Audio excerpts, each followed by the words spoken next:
Hello everyone and welcome back to the 152nd episode of PandTha Talks. Hello.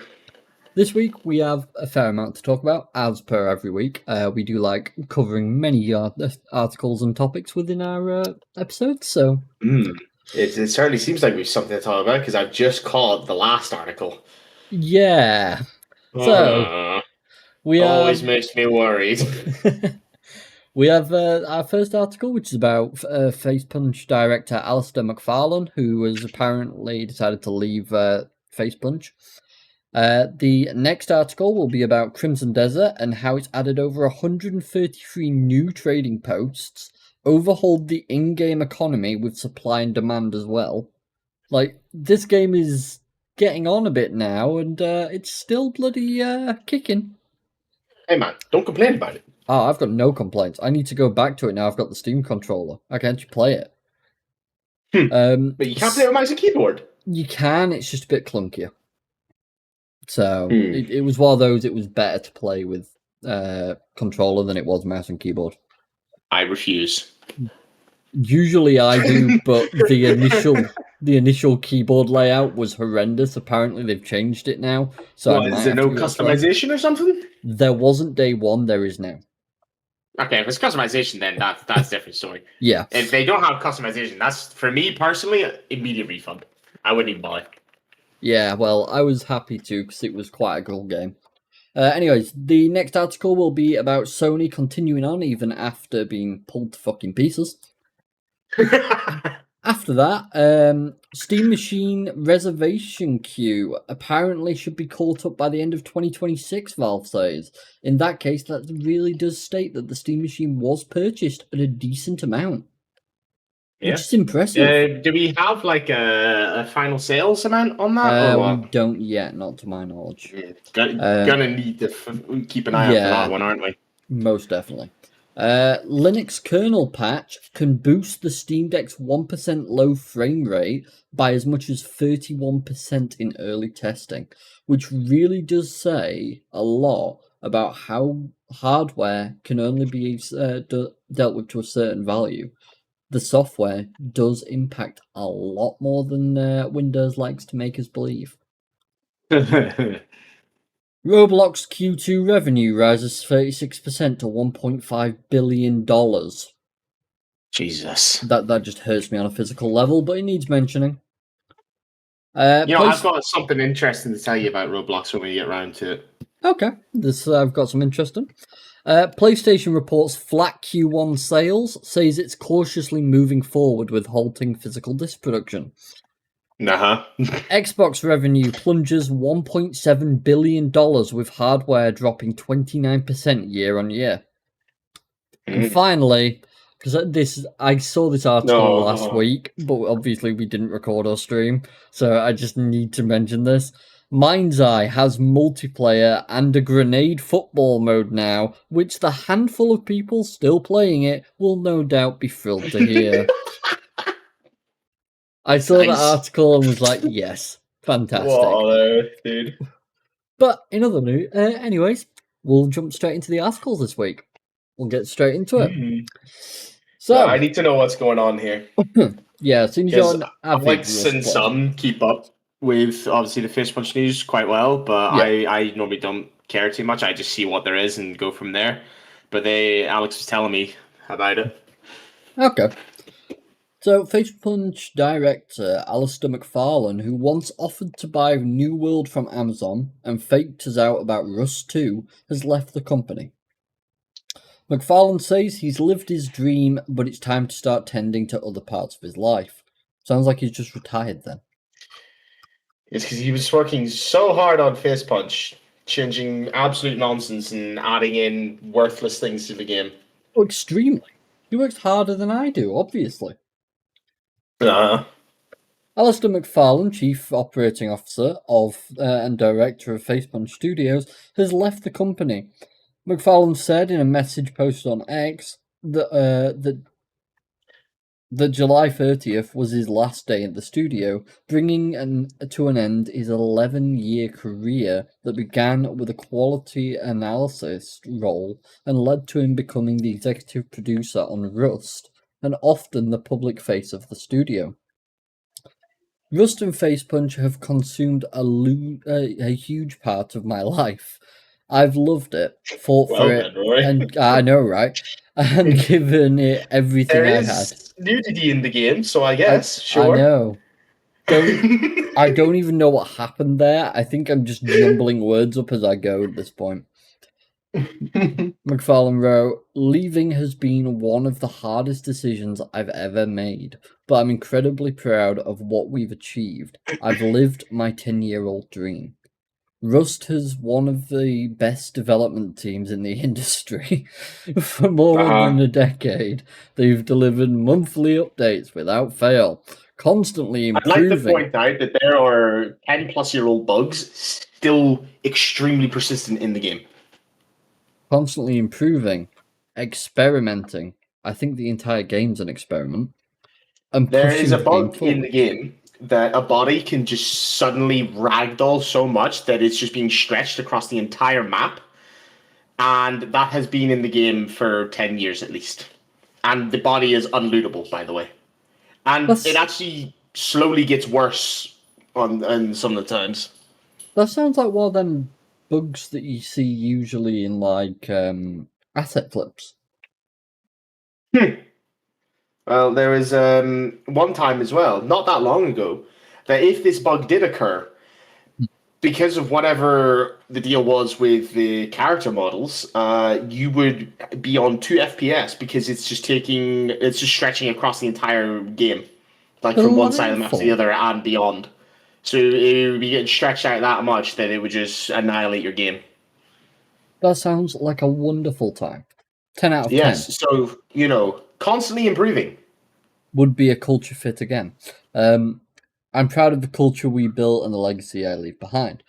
McFarlane's credited the Rust community. You mean the cheaters that constantly buy new games to keep you in the works? Yeah, exactly.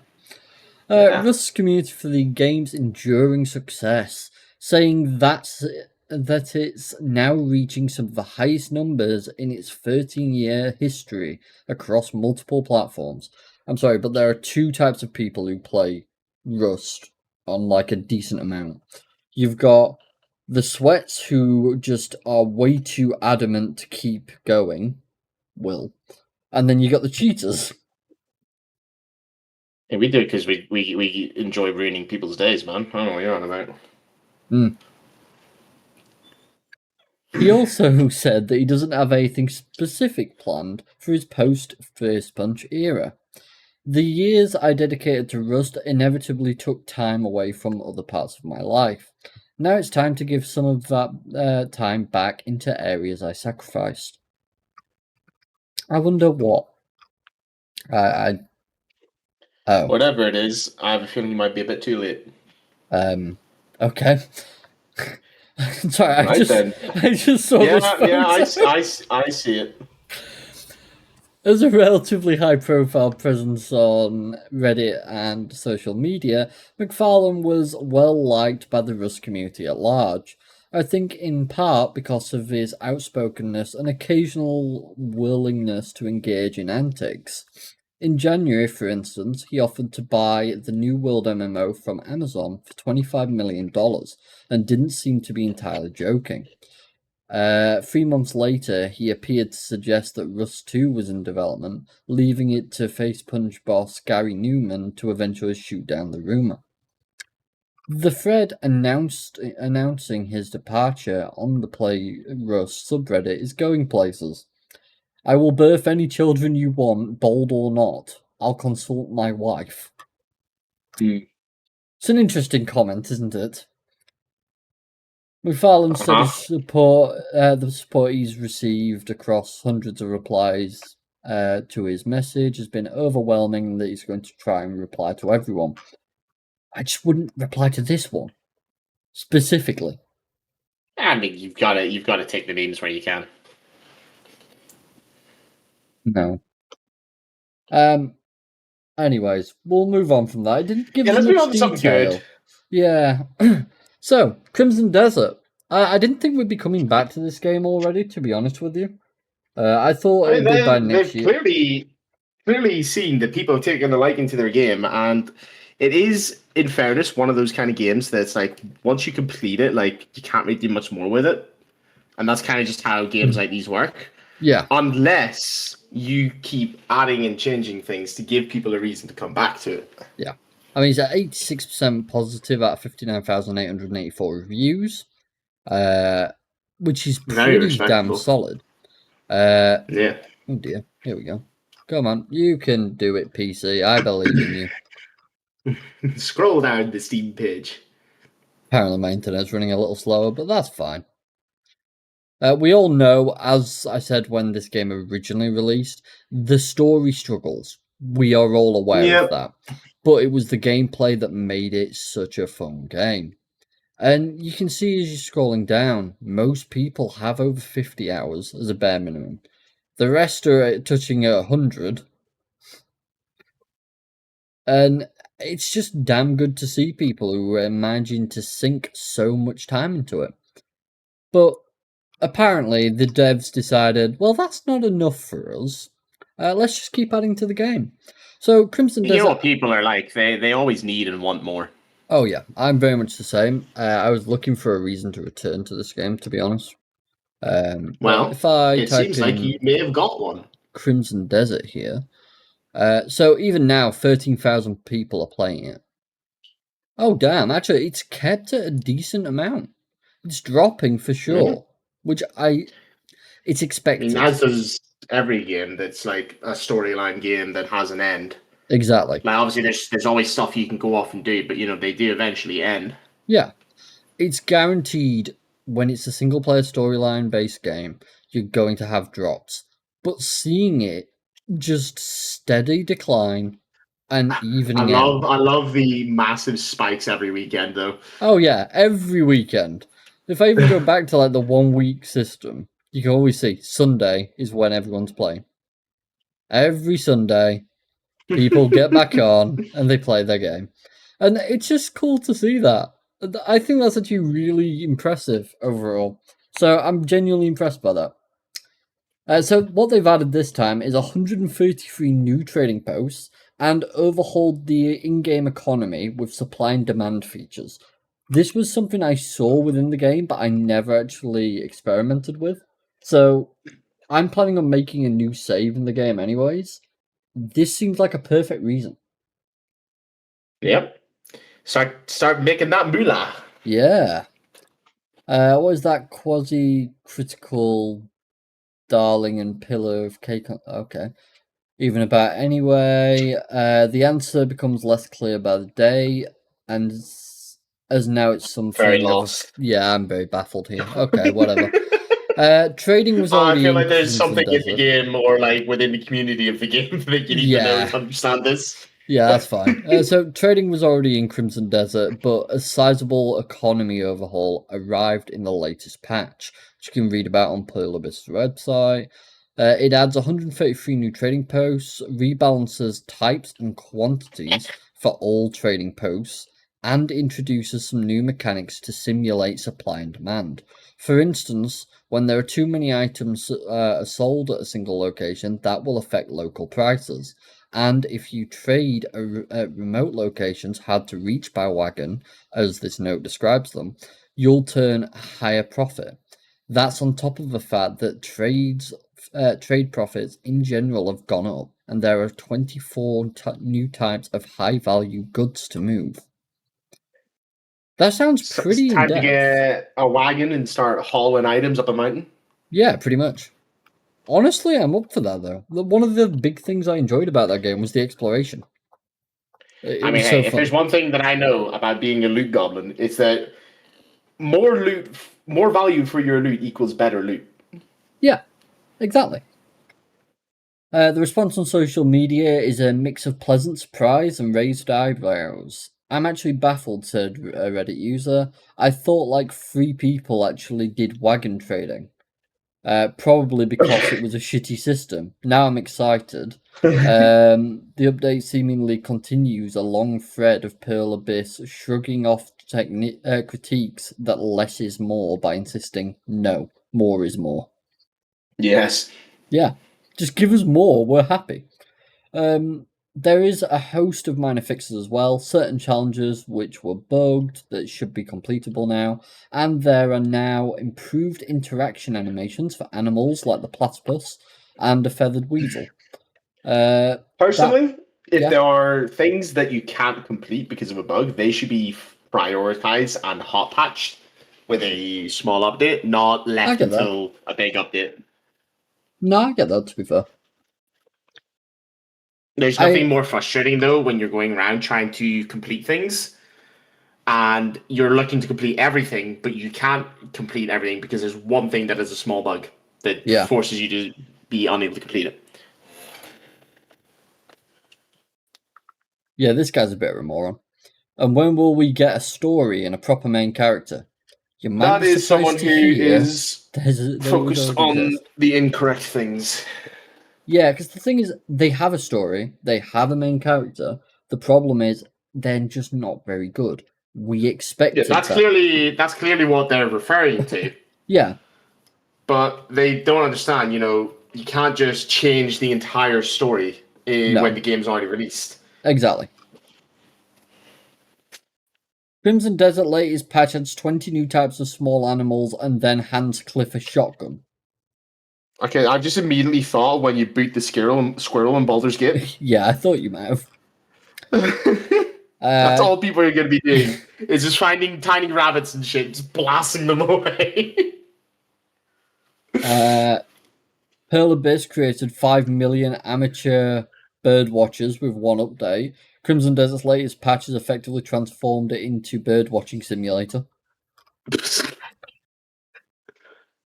Pearl Abyss marketing director says Crimson Desert rapid live service patch cadence is a business as usual for MMO studio. That is not normal in the industry. That is normal here.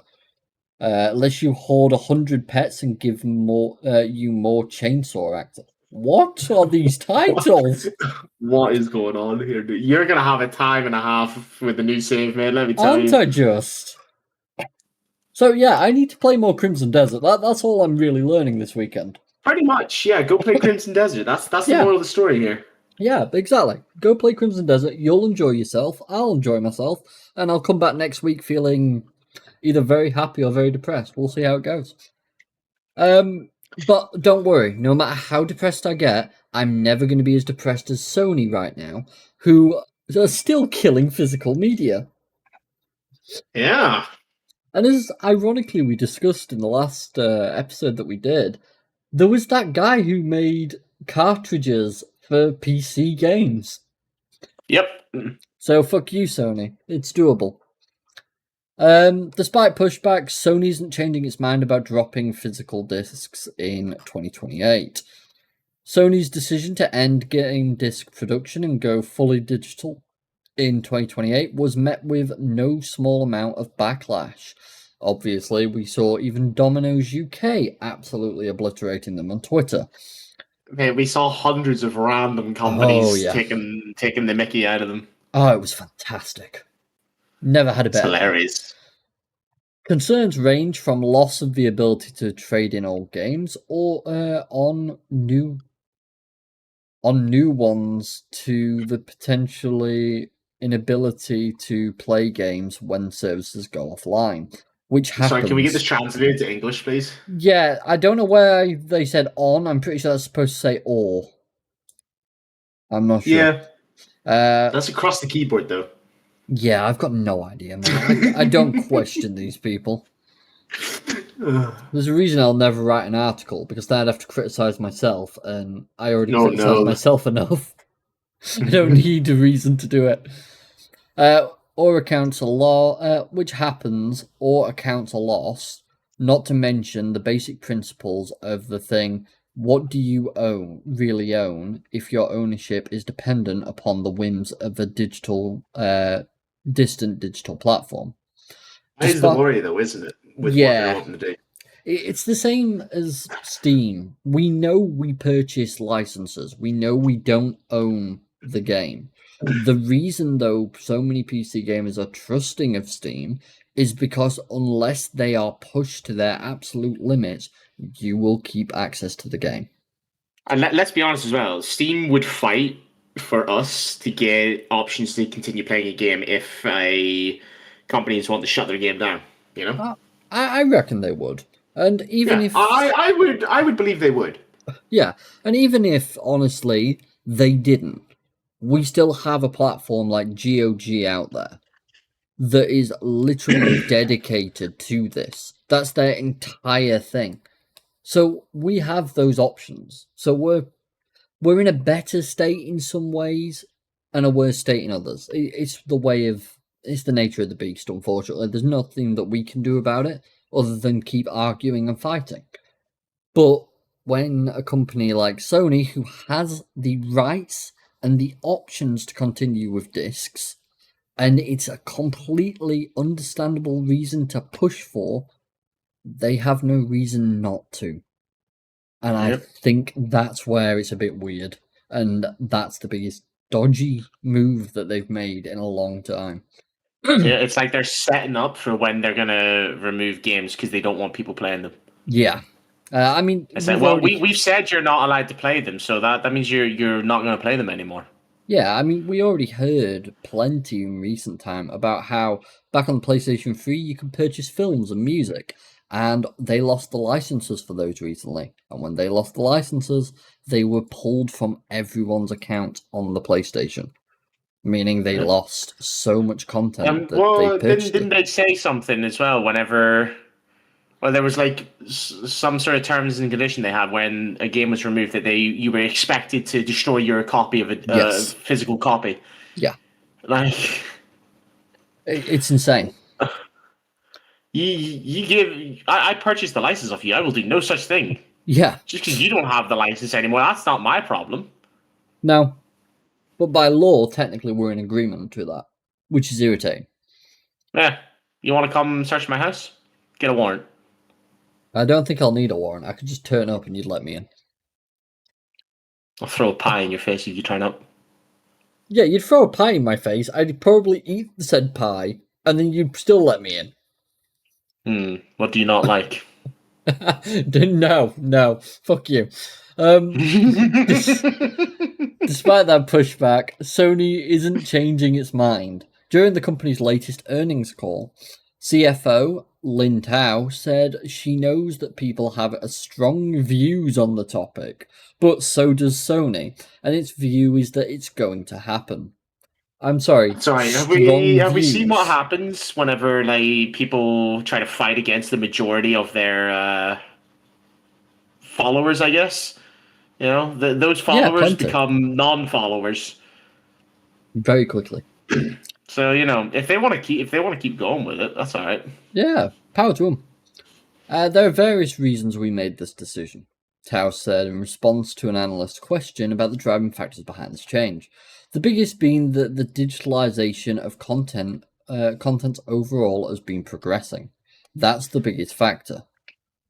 It's not just for PlayStation, but for all kinds of contents. Digitalization is progressing, and we think so. When we think about the future, we put a lot of thought and time. We cautiously considered this. We came to the conclusion, and we're going to cautiously move this forward. So they've not actually given us a reason. No, that's just typical fucking higher up jargon talk. Yeah. Okay. There's nothing actually explaining why they've come to this decision. They just said, "Oh yeah, things are becoming digital, so we're going to go digital." No, that's not a reason. Pretty much. It's not a reason at all. No. Tao said Sony has received feedback from people who love games and have fond memories of them.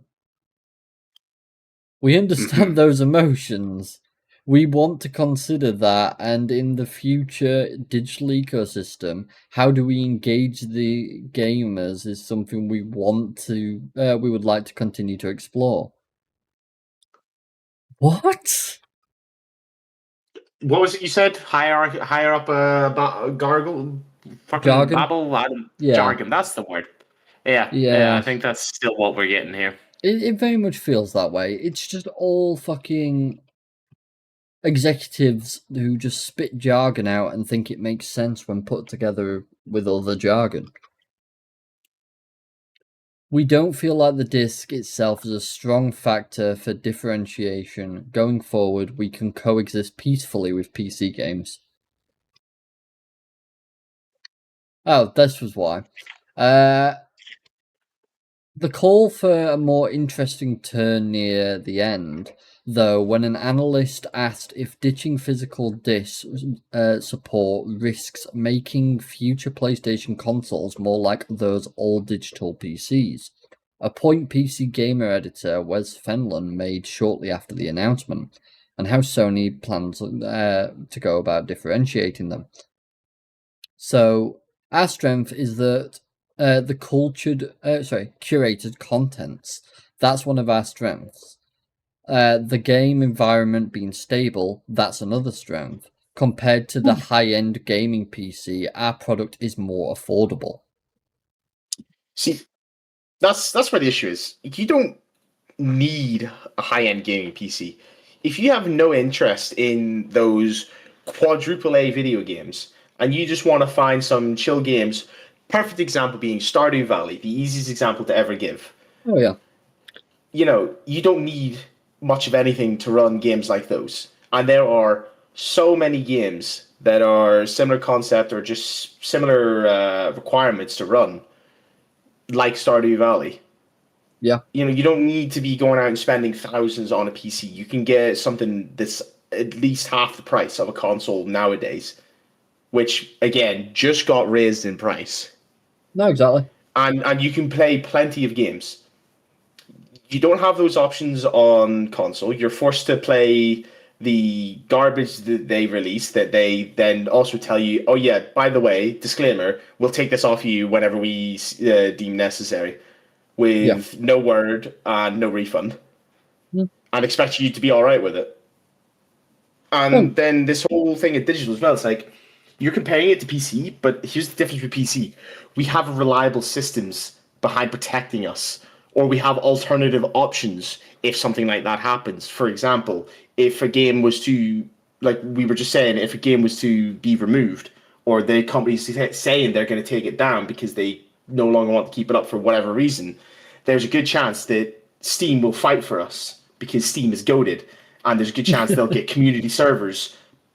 You know, there's so many options on PC, whereas on console, as has happened in the past, something has just suddenly vanished. Yep. No rhyme or reason behind it, just it's gone, and that's it. That money you paid for it, gone. Yeah. With how things are these days as well, can you imagine how much money you can put into a game just for it to suddenly disappear? Oh, damn right. Yeah. Between DLCs and weekly shops. Wonder how bad it'd be if The Sims suddenly got taken down. Fuck The Sims. What if Epic decided, oh, we literally cannot keep up with running Fortnite anymore. We're closing the servers.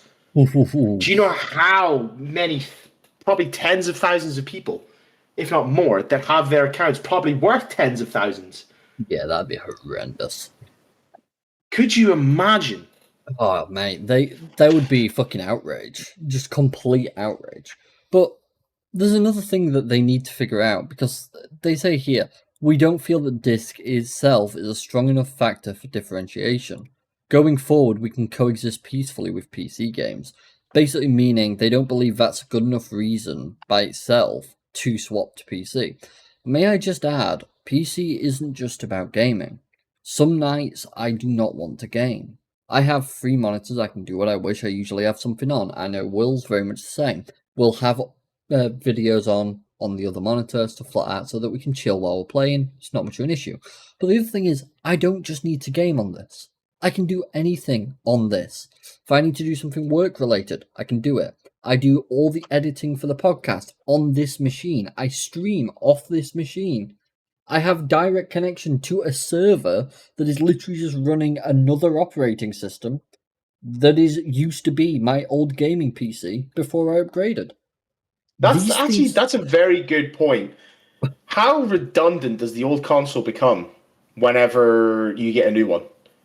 Very. Like, what can you do with it? Trade it in for 20 quid?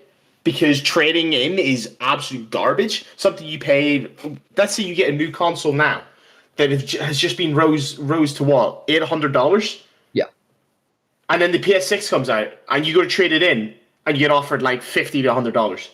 Yeah, pretty much. Because it's worthless now in comparison to its predecessor. Yeah, unlike back in the PS2, PS3 days, when the PS1, PS2 days, it'd be a better example, because back then the games were literally for that. Don't get me wrong, if you do, let's say, what Xbox has recently been pushing more and more, they're doing their backwards compat push that they're currently shouting about from the rooftops.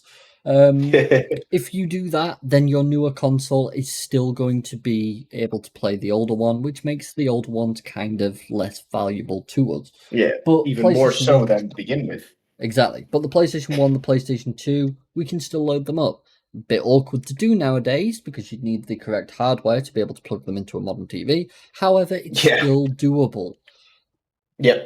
That's kind of the thing. That's the thing, though. Whenever you come to PC, what you've done being a perfect example, you still have uses. Oh, yeah. I can make a use out of any hardware I've had. I mean, I recently built for a co-worker's daughter a gaming PC out of scrap parts from old devices that I couldn't use anymore. There was a motherboard here, a CPU there, bits and bats. You do that with a console and they'd be threatening you with jail time.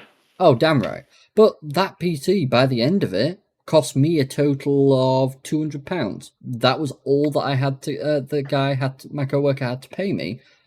And I gave him a brand new PC that was able to play 90% of the newer games. It wasn't an issue. And how often as well would a console die on you? Because it just felt like it. Whereas if you take proper care of your PC, you can get minimum 5 years, and that's really, really minimum. But you're talking like 8 to 10 years if you take care of a system well. I'll be straight up. My old PC, I really didn't take care of very well, and I've had that in full function for about 8 years. Well, there you go. The only thing I did was update the GPU. The CPU is still the 8-year-old i9-9900K. But like you can't do any maintenance on a console because the moment you see the inside of it, you've broken your warranty and T's and C's and probably 9 different international laws. Yeah, exactly. So there are arguments for PC. You pry open a bloody PlayStation console and you're in the top 10 most wanted. honest to God, like I think it's the biggest joke. Oh no, I'm with you. Sat right next to Epstein on that wanted list. Higher up, what are you on about, man? Clearly, he's low down on the list, given what's circumstances. Yeah, but no, it's insane. There are many use cases for a PC, and the disc factor was one of the major reasons for a lot of people staying with console. You know, I find quite funny as well is because of like collectors and stuff. Yeah. Some of the really old hardware has actually became more valuable. Yeah, and I know that happens with consoles too, but not quite as much. No, 100%. It's amazing to see, though. I've got to say, in the PC front, anyways, it's amazing to see what we keep accomplishing. I fully understand where they're coming from with the digitalization. Oh yeah, I don't think their reasons behind it are just. No, but I understand why they eventually would. But I think if they're going to do that, they need to think about consumer rights first. Yeah. And at the minute, they're not going to do that. No, and that's where the rioting, I guess you could say, is coming from. People aren't happy about it because they know they have no protection because consoles don't really give a shit about their consumers. They just assume that people are going to buy stuff anyway, and they just push forward. No, exactly that, mate. Exactly that. And know what? That's where console falls short because realistically, I don't have many issues with the console. I personally do not like playing with a controller. I never really did. But you know what it's like when it's your only option. You know, you just make do. It doesn't bother you that much. But now that I have my PC, like I will not touch a controller. I hate using a controller. I don't think my hands really agree with controllers very well either, just from the way you have to hold them and all that. Oh yeah. So I have many reasons basically. But it doesn't mean I'm against them. You know, No. I love the idea behind them. People can come home and it's very quickly jump in and do whatever. You know you don't really have to worry about anything else. Whereas a PC, you could turn your PC on someday, and a bloody Windows update might have fucked your entire system. You know, there's many differences between the two things. When at the end of the day, they're both, if you're using them for gaming, they're both there for the same thing, the same purpose. There's many differences. And I feel like consoles could do so much better. Yeah. I personally, after using Linux so much over the last 5 weeks, because I've been working on this server full time lately, as Will knows, and I've actually built a lot of respect up for this operating system, and I think genuinely if Windows keeps on how it is, Linux is going to come up from nowhere and take it over. And if that is the case, Windows will get their shit together soon enough. There's still going to be pros and cons to it, but I don't see it really falling from the main system usage. I don't for corporate, but I very much do think, definitely not for corporate. Jesus, no. Yeah, I do think for gaming over time, Linux can make a massive dent. To be honest, do you know how much that would destroy the entire world if they all suddenly decided to swap operating system? Nobody's going to have a clue how anything works. The entire corporate industry of the entire world would collapse. Hey, my job would no be one's well going to be able to know how to press fucking escape. Where's the any key? Simpsons reference for you. Oh, fucking hate that thing, man. It said press any key, so I pressed the power button. Fuck off. I had a co-worker do that to me once. Told me to fuck off. It was the first button that came to my mind. Yeah, sure it was. The first button that come to my mind, the big red button that launches all the explosive devices on the world. Yeah. So, really Steam Machine reservation queue should be caught up by the end of 2026, Valve says, which I'm very happy to hear. Kind of makes you wonder just how many they ordered in. That's my curiosity, I must admit. So in a new update, Steam Machine sales, on Steam Machine sales, Valve says it's fulfilling orders on a daily basis, and it expects that everyone currently in the reservation queue will have an opportunity to purchase the machine they've been waiting for by the end of the year.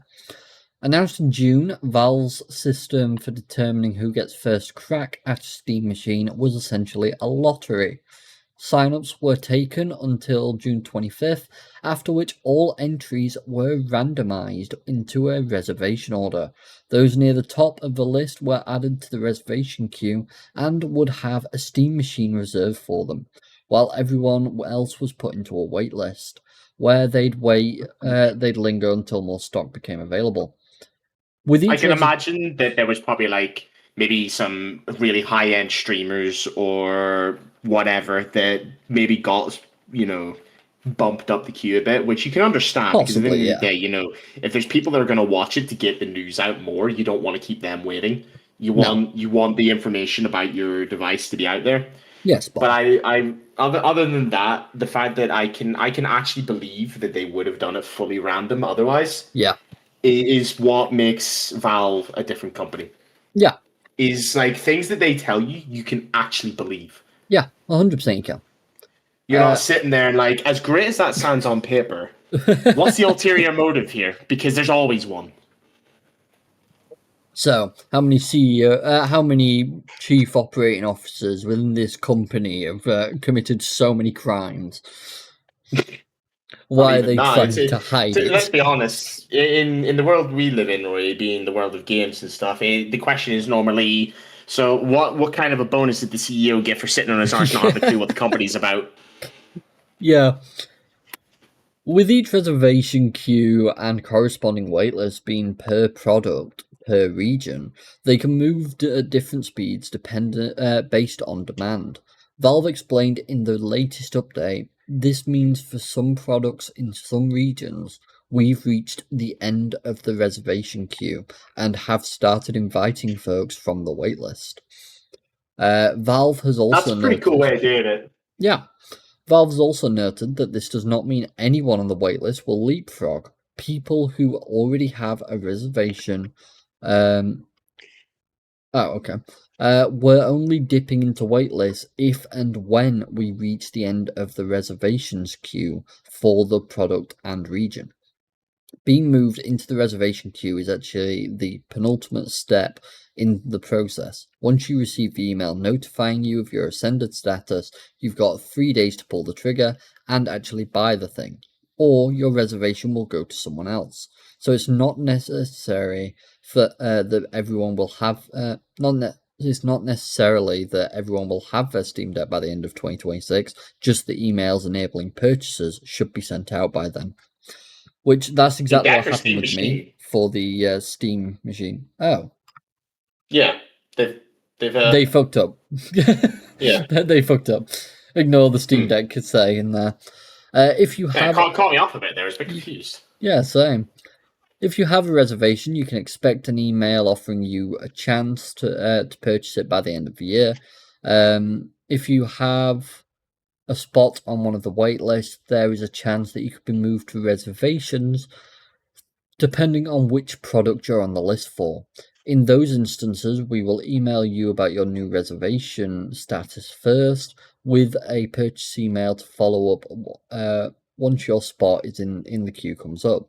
So it's good news to that extent.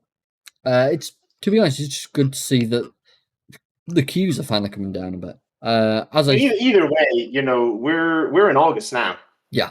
2026 has 4 months left. Yeah, it's not long at all. Technically 5. Technically 5 months. If they're saying by the end of 2026, they do not mean December 31st. It could be before then. Yeah. That they plan to be behind that at the end of that list, which means, we'll say 4 to 4.5 months maximum. Definitely. And everyone should have what they were after. That's pretty good, considering the issues going on with the RAM and whatever else might be going on. That's pretty damn good. Oh, 100%. I'm quite happy about it, I must admit. Linux kernel patch can boost the Steam Deck's 1% low frame rate by as much as 31% in early testing. I'm very interested by this, I must admit. I need to run off for 1 second. That's fine. So apparently, as part of the kernel boost, which is literally just the Linux kernel is like the bare bones of the operating system, and when they've patched this, it's actually increased performance of the hardware while not causing any damage to the hardware, which is massively impressive, and also a huge boost for the potential of the Steam Deck. To say, once again, it's still just a small screen handheld console. To improve it this much is so fucking good for the industry and for the console itself. I'm genuinely impressed by it. So I've not had a chance to check out the patch myself, but Forex took a look using Civilization 6 game as a benchmark. Their testing saw the 1% low FPS pick up by 31.8%. and frame time improved by 4.1%. That's not nothing. For Valve's years-old handheld, the newer AMD Ryzen systems would likely also benefit. So you're going to see benefits across the board through this patch on Linux, which is absolutely amazing news. And honestly, damn good to see. Genuinely impressive by the Linux team there. Good on them.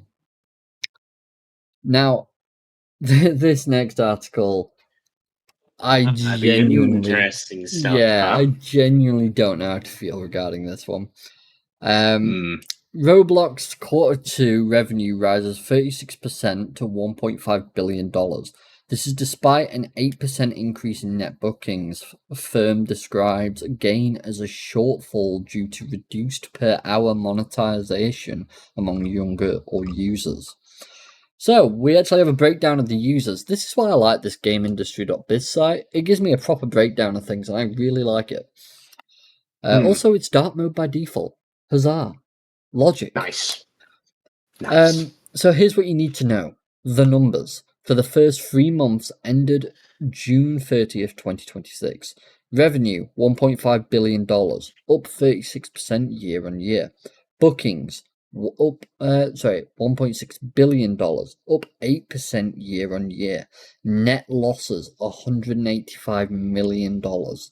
So they've actually lost this year. Yeah. I wonder if that's from all the court cases.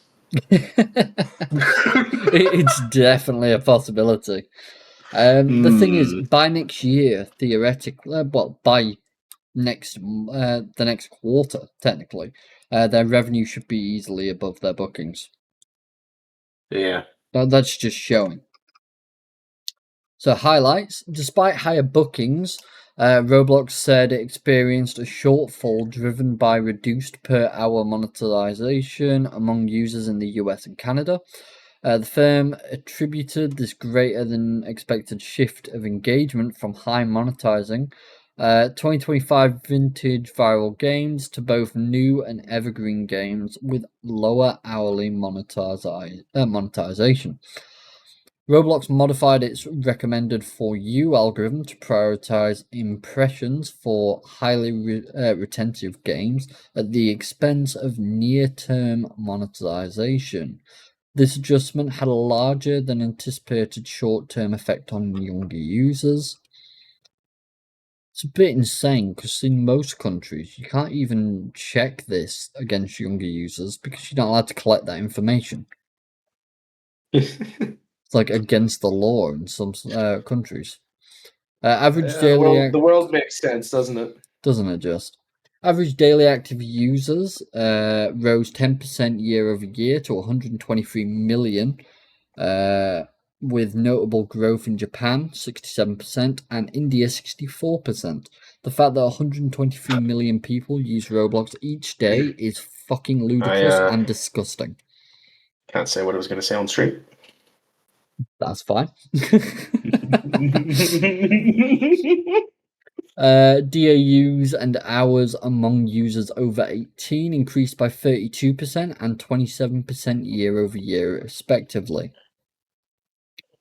I still find this fucking disgusting. The entire thing about this is just disgusting. Yeah. Ugh. I don't like Roblox. As much as you don't, did I see correctly that there was a VR game made in Roblox? Yeah. Do you remember the game I played where I played with Sam when he played on desktop and I was basically just a giant monster eating the crap out of him? I believe it was similar to that, only better, because you're able to demolish buildings with some pretty decent physics to it. There's and a you couple. basically tear things apart, and you're there to just squash the people, and they're there trying to shoot you in the face. Yeah, see, there's a couple of VR games made in Roblox, and there's one of them that I really want to play, and it's a shooter, and it looks really cool, but I'm waiting for it to fully release because it's not out yet. But I don't like Roblox just as like a standard, mainly because of how they treat protecting children online. I think they do a really horrendous job of it. I've been seeing clips on TikTok of one of the guys who has actually been told he's not allowed to be on Roblox. Yeah. I believe there's legal action against him, stopping him from doing it. And he was on a show with a live audience, and then it was being streamed, I believe, or just on TV or whatever. Yeah. And whoever the guy was he was with, I can't remember who it was, but obviously a big name in this industry. Yeah. And he was getting him to play on Roblox, seeing as he has legal action against him to not play it. Yeah. And he was giving him an example of how easy it is to find the thing in question. Yeah. And it didn't take long, as I'm sure you can imagine. Mere moments, as a matter of fact. And it is suspected to believe that there was actually a member of the Roblox team watching them because they very quickly banned the account. Exactly that. So all they were doing was, finding these people in question and calling them out to live on television, and the account got banned. Yeah, exactly that. It's fucking disgusting. I hate it. They're protecting criminals rather than dealing with them, and I despise it with a passion. It makes you really wonder, who is in that company. Yeah.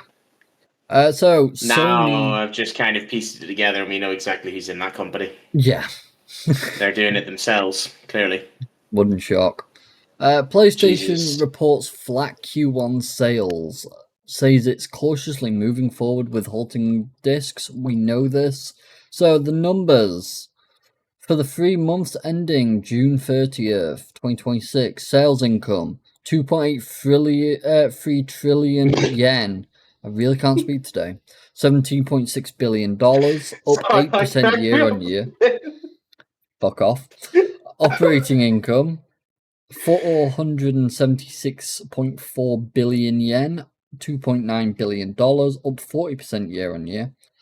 Games and network services. I feel disgusted that they can put this under one category. This is in 3 fucking months. Yep.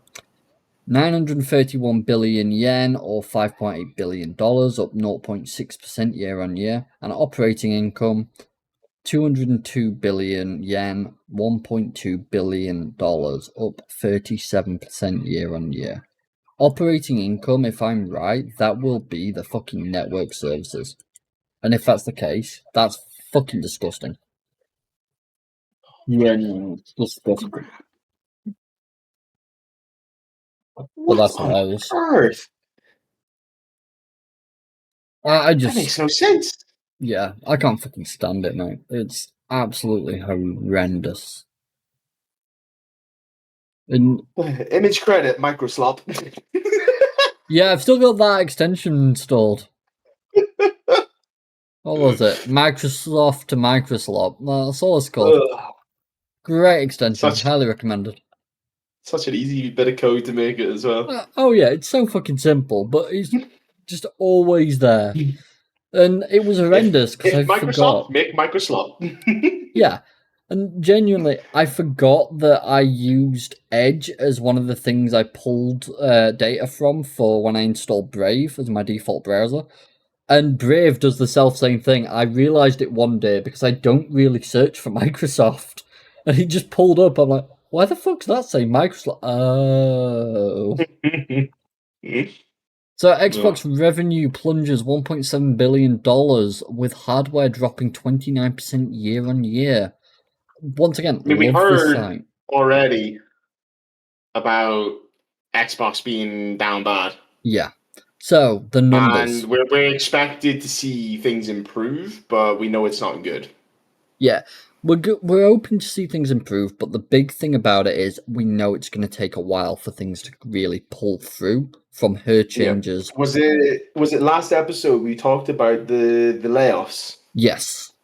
Yeah. So we were sort of in agreement that it's bad, yes, but they went about it in a better way than any other company we have seen giving layoffs. Yeah. In the gaming industry over the last, I don't know how many years we've been seeing extreme amounts of it now.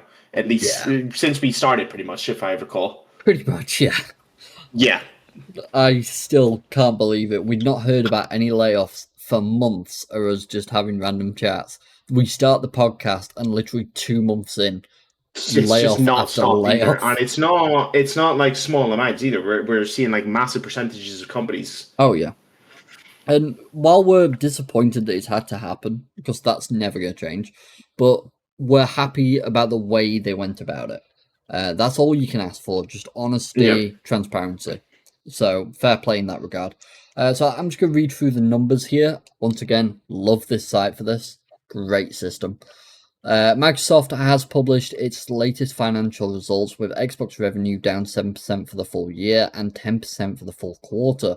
Growth in Game Pass partially offset annual declines, but hardware revenue dropped 29% due to reduced console sales, expected because the next generation is going to be coming soon. Also expected when we see console prices getting raised when they're how many years old?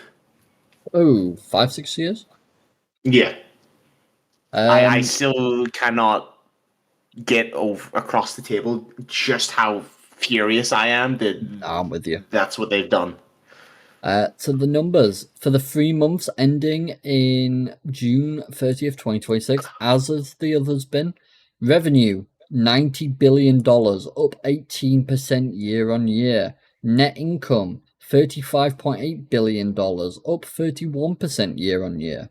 More personal computing, including Xbox, revenue $12.9 billion, down 4% year on year. Those are still damn good figures. No one could say they're not. Yeah, I mean, it's still a lot of money. It's a ton. But we know that there's a bigger breakdown here. There's more to look at.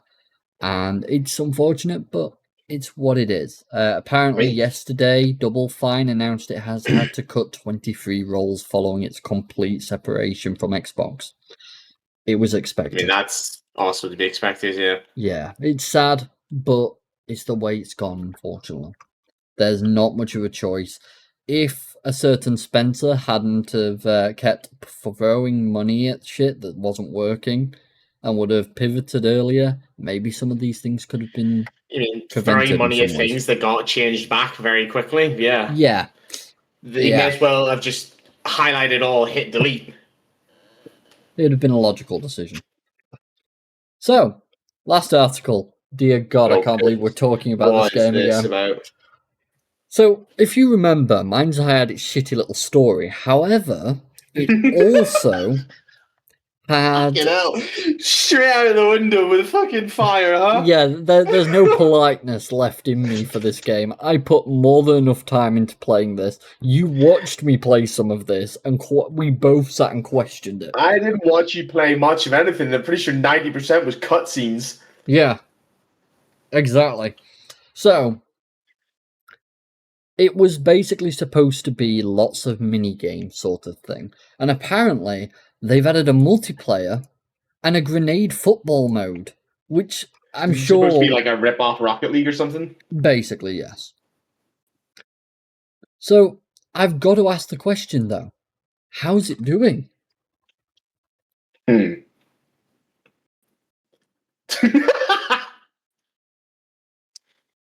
At a peak, Will. At a peak. Hey, they got an extra 6 players with this update, man. Yeah, I mean... oh, wait. That's like a 30% increase. Damn. They had a free weekend, Will. And they hit 342 people on a free weekend. Oh. I don't know how you hit like that was like 3 weeks ago, by the way. Oh, Jesus Christ. Jesus fucking Christ. And their peak was 3,302 people. And the next day? Roughly... Well, no. It took 4 days, was that, to completely dissipate the entire player base? Yeah. Monday, 26th of May to the 30th of June. And it's a pretty straight line downward, huh? Yeah. And then, yeah. Yeah.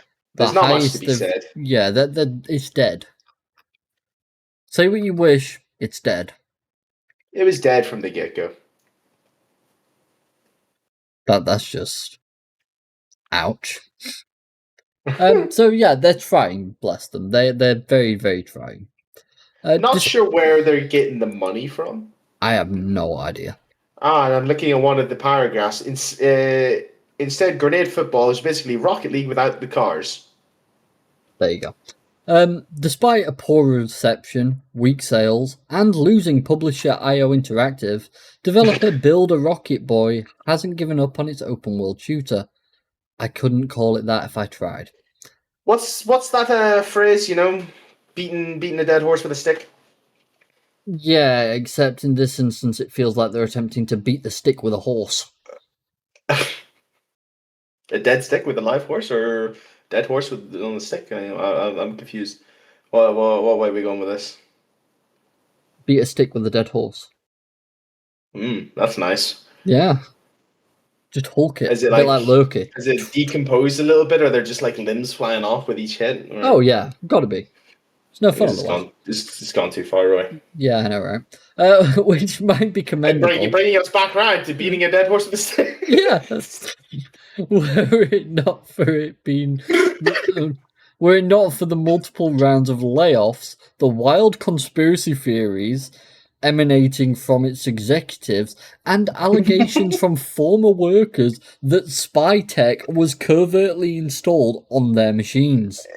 Dear God, I don't remember reading all this. No, this is what's happened since we left it. which I think personally is even better. Oh man. Don't you just love Did you it? play MindsEye on your old PC? Yes. Maybe that's what happened to your CPU then. Maybe. Would explain why it's working so much better. Yeah. But whatever's going on in and around the studio, MindsEye itself is still receiving updates.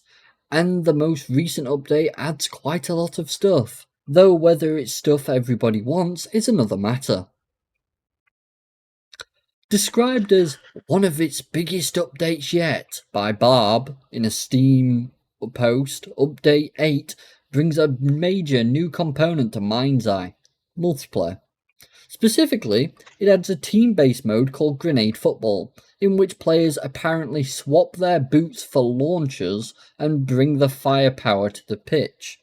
Contrary to what this implies, Grenade Football participants do Did not the guns in in that fact... game not sound absolutely pathetic? Yes, they do. So what kind of firepower are they talking about here? I don't know. Because it didn't sound like there was much power to their fire. I do not know. I'm very intrigued myself. Contrary to what this implies, Grenade Football participants do not in fact wear the launchers on their feet, though that would arguably make for a more interesting spectacle. Instead, Grenade Football is basically Rocket League without the cars, with players in red or blue jumpsuits running around a pitch blasting a giant ball at each other's nets. There's a video of Grenade Football in action below. Like so much else about MindsEye, certainly post MindsEye, it looks very basic and rough around the edges. The ball, which is too large to actually fit in the launchers, just kind of disappears into them when the player collects it. So reading where the ball is and who currently possesses it is tricky. And we've got to see this. This is obviously going to be the dev team playing it because there's no one playing the game. What on earth? Oh, yeah, it's just gone. Who has it? Oh, look, there it is, lagging across the screen, as is everyone else. Wow! Fuck. And again, this is going to be the dev team playing it, so this is going to be on LAN network, so this isn't like internet issues. This is just the game itself. You know, when you and me looked into like game dev stuff, this is the sort of latency issues that so many people who were using Unreal Engine said you need to be careful of. Yeah. What the fuck? You know, I think that's more than enough. There's also the question of... Why are they still trying? I don't know. There's also the question... At this rate, take that piece of paper, scrumple it into a ball, and probably miss throwing it into the bin, because that's about what you've done in the last however long you've been developing this for. It's just missing your shots constantly, and just start a new project, or change career, one of the two. Both, preferably. Like, this is awful. It's horrendous.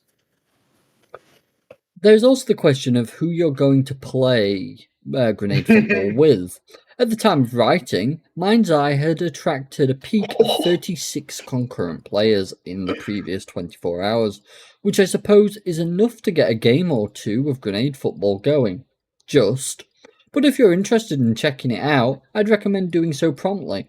In short, I don't think the developers of Rematch have much to worry about. But that isn't everything the update adds. Alongside the addition of multiplayer, the update also introduced some extra racing circuits, a raft of social features to help players interact across the game, and further improvements to the single player. These are what I'm most intrigued by. The update reworks numerous elements of the vanilla game. Improvements include better enemy physics when being hit by explosives, difficulty adjustments to various missions, a general overhaul to AI pathing and behaviour, improved vehicle handling, and animation transitions between moving, combat, and interactions. I couldn't care less about all the clearly doomed multiplayer and metaverse stuff Barb seems hell-bent on adding, but I would like it if the basic campaign was half decent to play. Aside from GTA 6 looming over the horizon, there aren't many games of this ilk being made anymore. Hence, while the launch version of MindsEye was undeniably terrible, I have no objection to seeing it improved.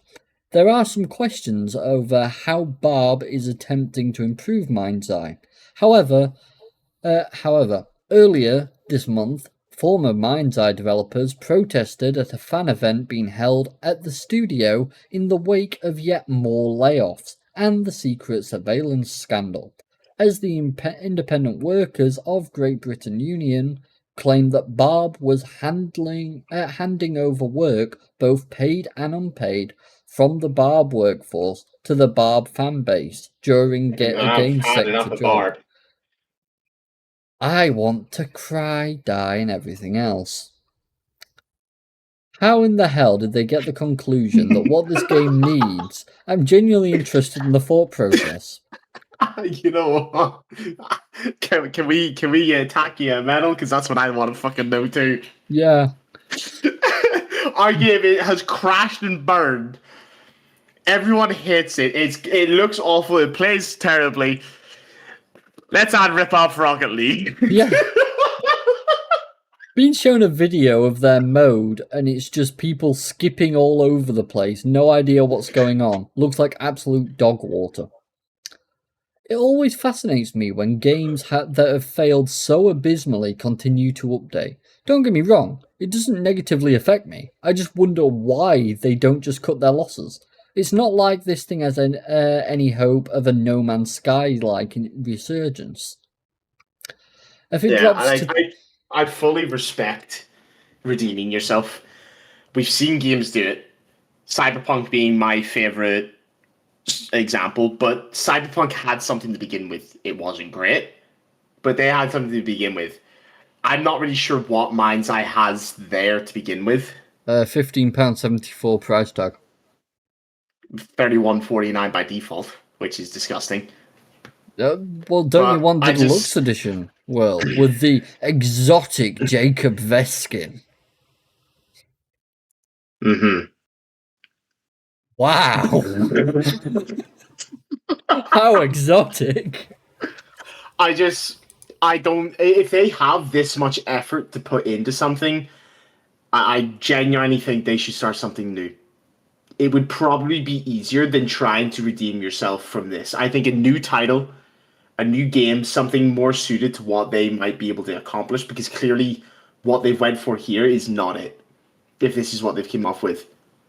Because that drone actually seems like it could be half decent that we saw there. That actually looks like it'd be fun, just going around causing mayhem and destruction. But running around third person shooting the weapons did not. The weapons felt awful. They sounded crap. I'm pretty sure there's probably half the reload animations were probably garbage too. The combat itself felt awful. And that's just one aspect of the game. You know? Now I think their best bet would be scrap the game. It clearly didn't work. There's no point putting the amount of effort in that they're putting in. And they should just move on to something new. Something that is better suited to their skills, if depending on what they may or may not be. You need skills to be able to skill. And I don't know. I don't want to sit and, smack talk them, because that doesn't get anybody anywhere. But I just don't think that what they have done is anywhere down the right road for them. And that just looks like they're trying to make some rip-off Mario Kart or something. I'll say this. You know yourself, I'm not massive on the idea of just ripping into a company for the sake of. And I always like a nice story where they've come back and fought the odds and won. But there are limits. We'll sit and take the mickey out of things. Especially something like this. But at the end of the day, it's not even feeling funny anymore to say things about this company, because it's just kind of sad. Yeah, I mean, like when I was watching them do that update, adding things that make absolutely no sense. Like at that rate, you'd be better releasing a new game that's just a pack of mini games. Yeah, I genuinely think that's what they were trying. But I'll say this, and I genuinely mean this. The reason I could happily sit and insult Forspoken all day is because I knew for a fact that Square Enix's next game was going to be something good. Because that's just how Square Enix roll. They will throw out good stuff, but they'll also throw out flops.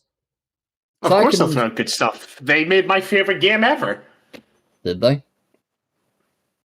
We literally, I'm pretty sure we went over this a couple weeks ago. That was a couple of weeks ago. I've slept plenty of time since then. Oh, for God's sake. Deus Ex, Rory. Oh, yeah. Yeah. This guy, they just need to make more Deus Ex games.